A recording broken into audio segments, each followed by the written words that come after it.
सर्वप्रथम मी माझी ओळख करून देतो. मी सुनील वावरे, डेप्युटी एक्झिक्युटिव्ह इंजिनियर आहे जनाई सबस्टेशन मध्ये. आणि मी स्वतः काही डीसी लिकेजेस शोधलेले आहेत, त्याचे फोटोज तुमच्या बरोबर मी शेअर करेन. तर आता सर्वप्रथम आपण एक सबस्टेशन म्हणजे काय असतं हे समजून घेण्याचा एक प्रयत्न करूया.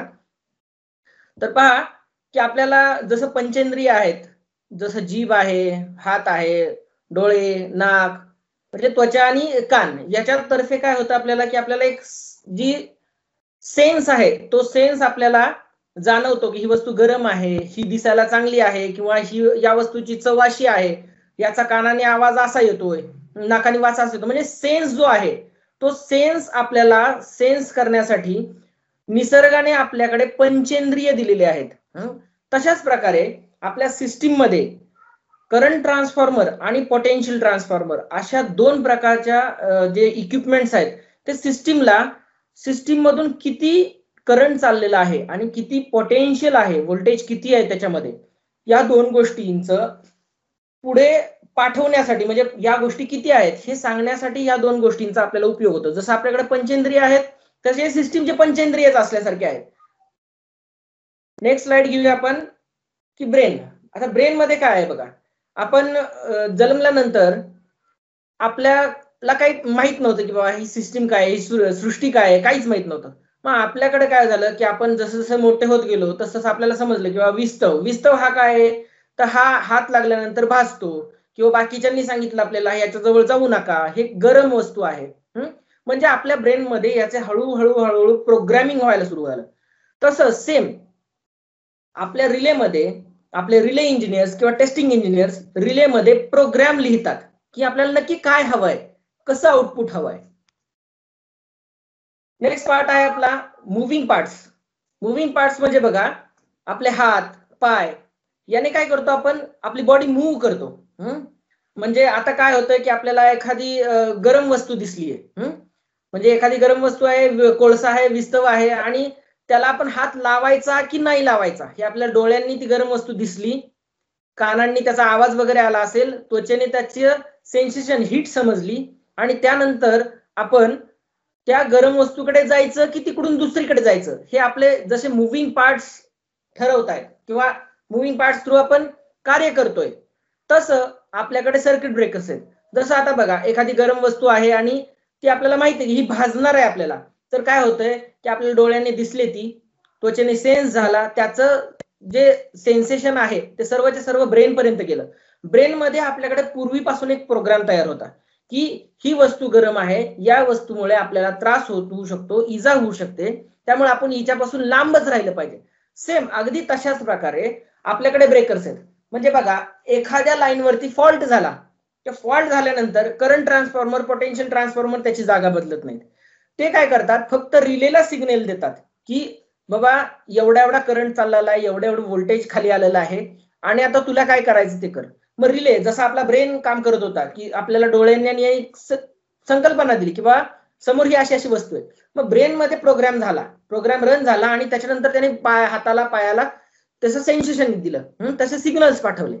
म्हणजे तशा प्रकारे आपल्याकडे आपल्या रिलेने खाली ब्रेकरला ऑन हो, ऑफ हो, ज्या पण त्याच्या कमांड्स आहेत त्या पूर्ण पास करण्याचं काम केलं. म्हणजे हे आपले मुव्हिंग पार्ट्स आहेत.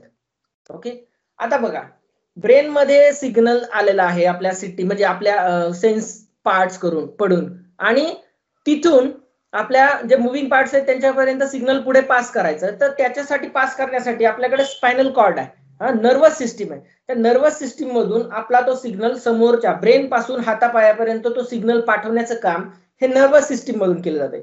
अगदी तशाच प्रकारे आपल्याकडे केबल ट्रेंच आहेत. या केबल ट्रेंच मधून करंट ट्रान्सफॉर्मर, पोटेन्शियल ट्रान्सफॉर्मर रिलेला सांगतात की एवढा करंट चाललाय, एवढं व्होल्टेज आहे, आणि रिले कडून पुन्हा माघारी कमांड जाते की बाबा ब्रेकर चालू हो, बंद हो, किंवा ऑटो रिक्लोजची कमांड घे. हे रिलेमध्ये जो प्रोग्राम आहे तो प्रोग्राम या केबल ट्रेंच थ्रू जातोय.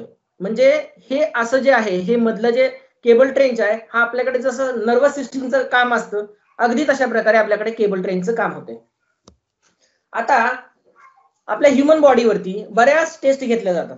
बघा आता टेस्ट काय, म्हणजे रक्तामधून टेस्ट आपण एक टेस्ट पकडली की आपल्याला काही झालं तर आपण काय करतो, ब्लड टेस्ट करतो, युरिन टेस्ट करून घेतो, आणि त्या टेस्ट वरती जे त्याचे रिझल्ट येतील त्या रिझल्ट वरती आपण अनालिसिस करतो. अगदी तशाच प्रकारे आपल्याकडे ऑइलचं टेस्ट केलं जातं, त्याला आपण DGA डिझॉल्व गॅस अनालिसिस असं म्हणतो.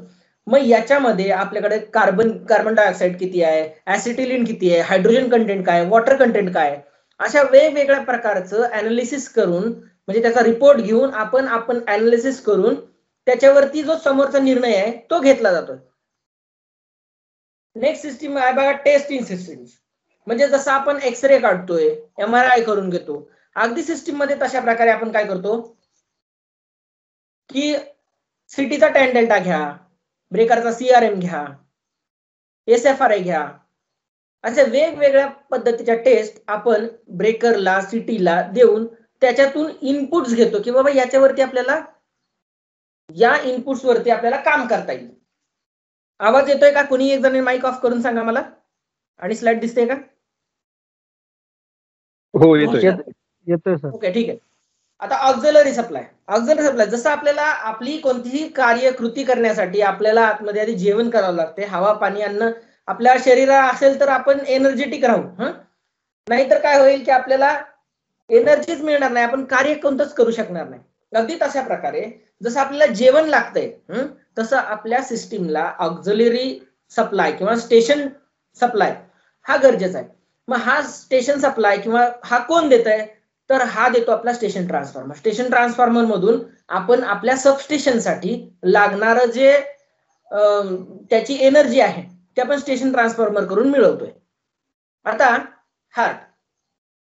हार्ट काय करतं बघा, सर्व जे रक्त आहे ते शुद्धीकरण करून योग्य त्या ठिकाणी पंपिंग करण्याचं काम जसं हार्ट करतंय. आणि जर हे हार्टच बंद पडलं तर पूर्णपणे त्या माणसाचं काय होईल सांगता येत नाही, म्हणजे तो मरूनही जाईल. तसं आपल्या सिस्टीम मध्ये आपल्या बॅटरीज ज्या आहेत त्या they are called as a substations heart of the substation batteries. म्हणजे जसा प्रकारे आपण आपल्या हार्टची काळजी घेतो अगदी तशा प्रकारे आपल्याला आपल्या बॅटरीची काळजी घ्यावी लागणार आहे. आता चार्जर बघूया. चार्जर कसं आहे बघा,